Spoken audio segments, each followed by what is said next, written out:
Alors, finalement, ce soir, il est très dur de parler parce que je n'aime pas parler et je préfère écrire. Mais pourtant, je parle. Et je voulais ce soir dire pourquoi est-ce que je t'aime. Je t'aime parce que tu me renvoies toutes mes incomplétudes. Je t'aime parce que tu te laisses vivre.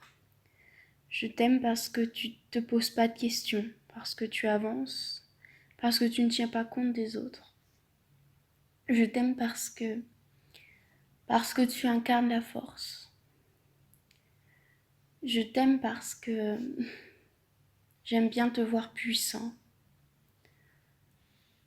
Je t'aime parce que quand je suis avec toi, je me sens bien, je me sens nourrie, je ressens pas le manque. Je, Comme si tu incarnais une force tranquille, de par le fait que tu sois détaché émotionnellement, de par le fait que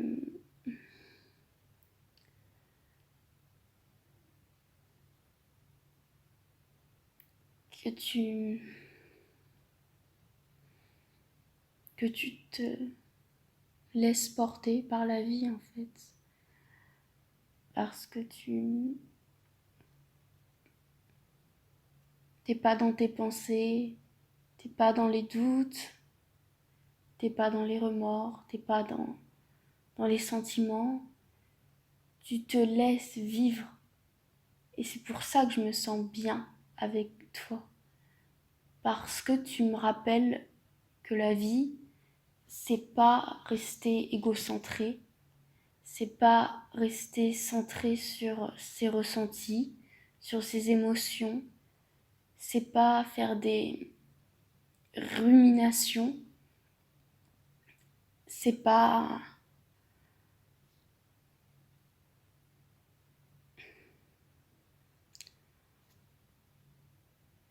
c'est pas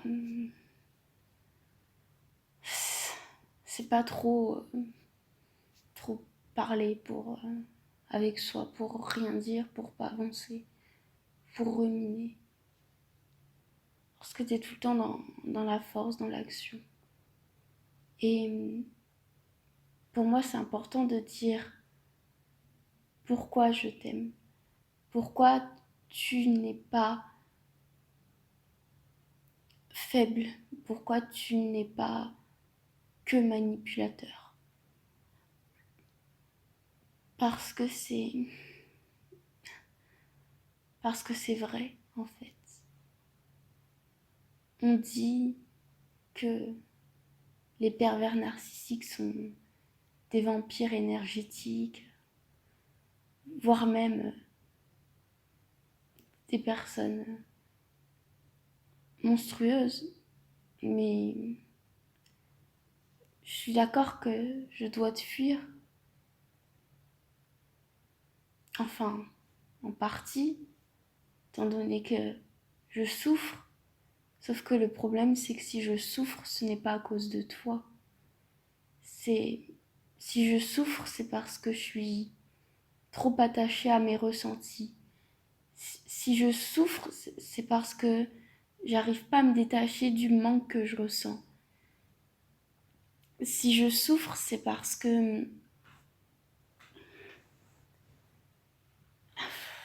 je j'arrive pas à vivre avec moi-même parce que j'ai pas suffisamment d'amour de moi, pour moi. C'est pour ça que je souffre. C'est parce que je suis dépendante de ce que je ne suis pas, c'est-à-dire toi. Je suis dépendante de toutes les qualités que tu as et je suis dépendante aussi de tous les disons les choses perverses qui te constituent. Je suis dépendante de tout ça et si je suis dépendante, c'est pour une raison, parce qu'il m'est propre, parce que c'est moi qui suis comme ça. Et tu m'apprends que être égocentrique, c'est pas ça. Ce que j'aime chez toi, c'est que tu es tourné vers l'extérieur. Comme tu n'as pas d'intériorité, tu es tourné vers l'extérieur. Mais sans parler de ce qui ne va pas chez toi.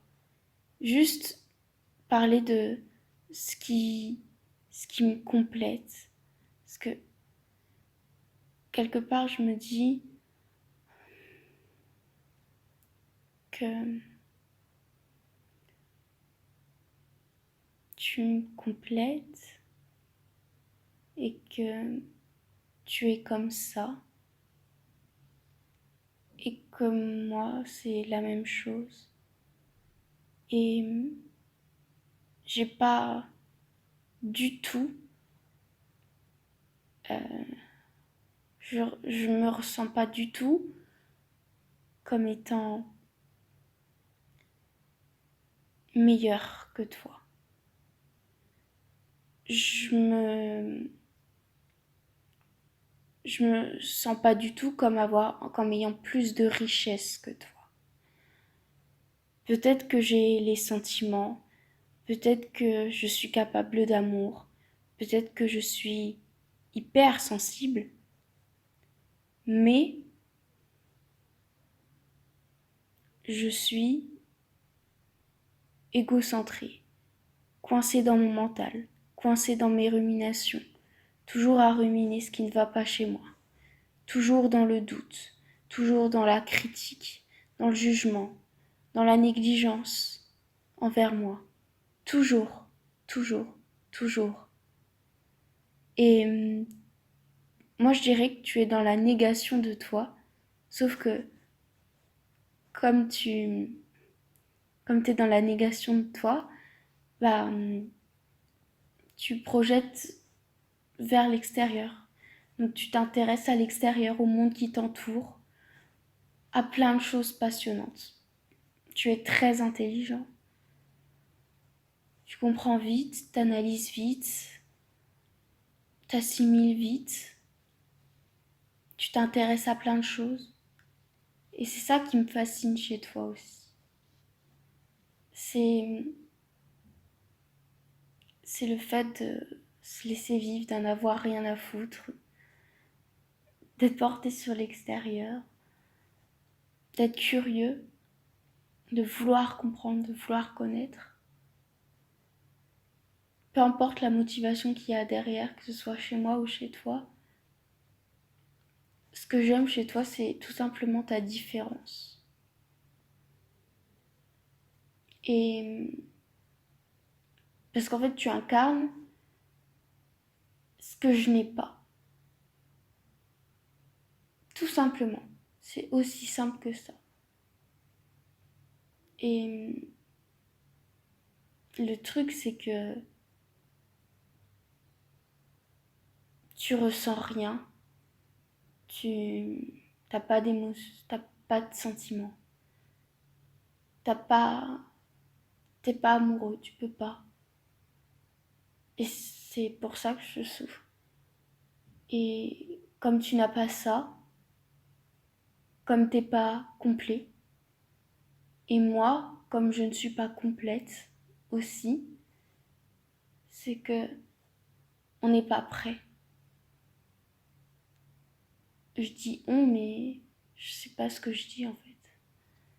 Je me dis que je suis pas prête en fait à être avec quelqu'un parce que j'ai trop d'incomplétude que je ne suis pas allée chercher en moi parce que c'est beaucoup trop dur de travailler sur soi.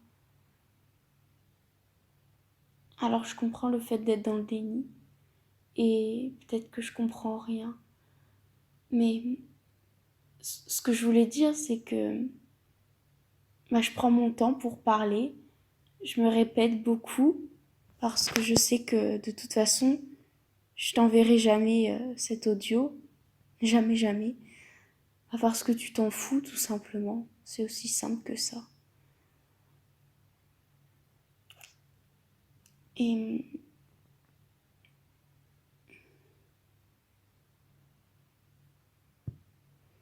Et je sais pas quoi dire d'autre. Si ce n'est que je ne t'en veux pas et, et je sais juste pourquoi t'es là. Et je sais que c'est dur. Voilà, je pars sur complètement autre chose. Mais je sais que c'est dur d'être incarné sur Terre parce que toujours, la vie, elle va renvoyer à nos incomplétudes. Je dis non parce que t'es un humain, c'est tout. À nos incomplétudes, à ce qui nous manque, à ce qui ne va pas, à ce qu'on doit travailler. Et tout le temps, en fait, c'est une demande d'effort. Tout le temps. Un travail. Je dois travailler à être moins égocentrée. Je dois travailler à être plus ouverte. Je dois travailler à être moins critique envers moi. Je dois travailler à plus me juger. Je dois travailler à me libérer. Je dois travailler à me laisser vivre et pas m'observer vivre. Je dois travailler à ne pas me laisser dominer, à ne pas me laisser soumettre, à ne pas dire oui, à ne pas dire oui quand je voudrais non, à plein de choses. Et ça me renvoie à la peur du rejet, à la peur d'être seule, à la peur de ne pas avoir d'importance, au fait que je me sente impuissante, au fait que je me sente indigne d'amour, au fait que je me sente pas en amour. Et ce qui est frustrant, c'est d'avoir tous ces signes-là. Toi, par exemple, t'es venu me faire travailler tout ça. Voilà, donc j'ai ce signe-là. Bon là, l'audio il était plus du tout adressé puisque de toute façon on parle de moi. Euh, voilà, t'es un de mes paramètres pour me faire travailler sur moi. Et je me demande en fait pourquoi c'est aussi dur. Pourquoi est-ce que c'est aussi dur de pas être complet? Pourquoi c'est aussi dur de pas être complet, de pas être bien? Pourquoi en fait pourquoi est-ce qu'il y a ça? Et c'est un peu bête parce que c'est comme revenir à dire pourquoi est-ce que la vie est, enfin peut-être pas aussi gros, mais du moins pourquoi est-ce que je suis venue m'incarner sur Terre? Pourquoi j'ai voulu travailler telle blessure?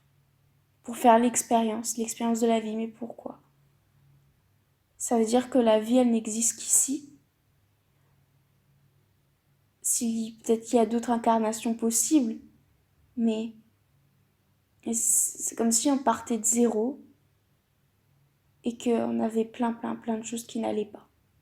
En fait, c'est plutôt pourquoi est-ce qu'on part imparfait? Pourquoi est-ce qu'on part en étant imparfait et que le but ce soit de se parfait, que le but ce soit de se perfectionner. Pourquoi?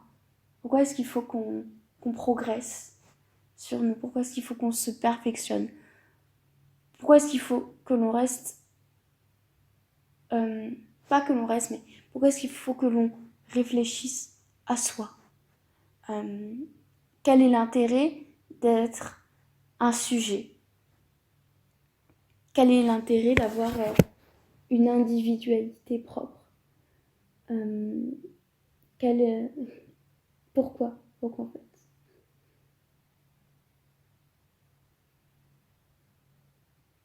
Pourquoi on est ce qu'on essaie? Et qu'est-ce que ça nous apporte? De temps en temps, ça apporte de la joie, de la satisfaction.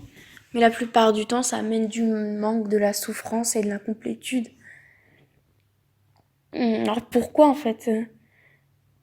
Pourquoi continuer?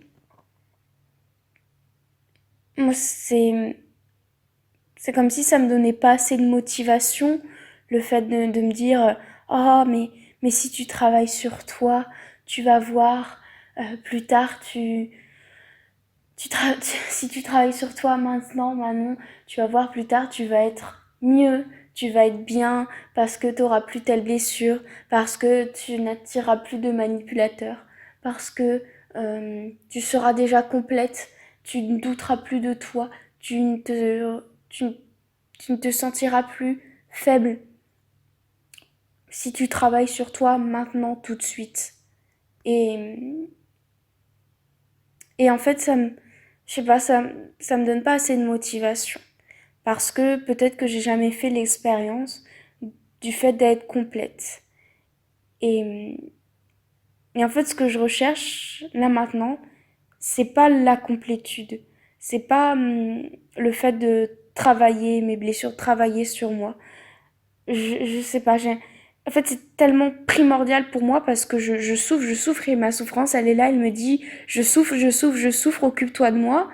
Mais, mais j'en ai pas envie, en fait. Ou même si j'en ai envie parce que je sais que ça peut plus continuer en vie ainsi et que de toutes les façons je dois travailler sur ça, mais j'ai pas envie de travailler sur ça. J'ai, j'ai pas envie de mettre ça au premier plan de ma vie.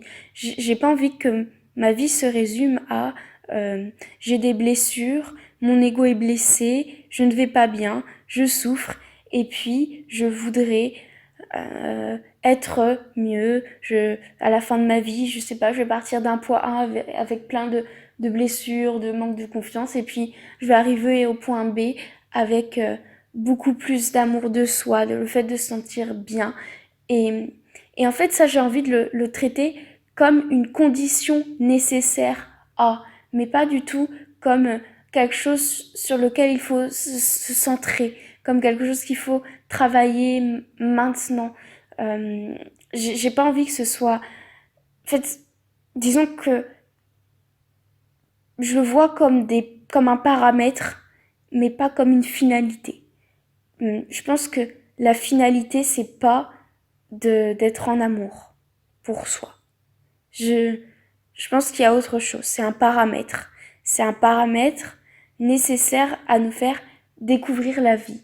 Et pour en revenir à toi, même si en fait je m'adresse à personne, pour en revenir à toi, eh bien, euh, hum, toi en fait, comme tu nies carrément les blessures, l'intériorité, les reminements internes, les conflits, eh bien, euh, tu te laisses vivre, c'est-à-dire, bon, ça fait 15 fois que je le répète, c'est chiant, mais ce que je veux dire, c'est que au moins, c'est pas une finalité.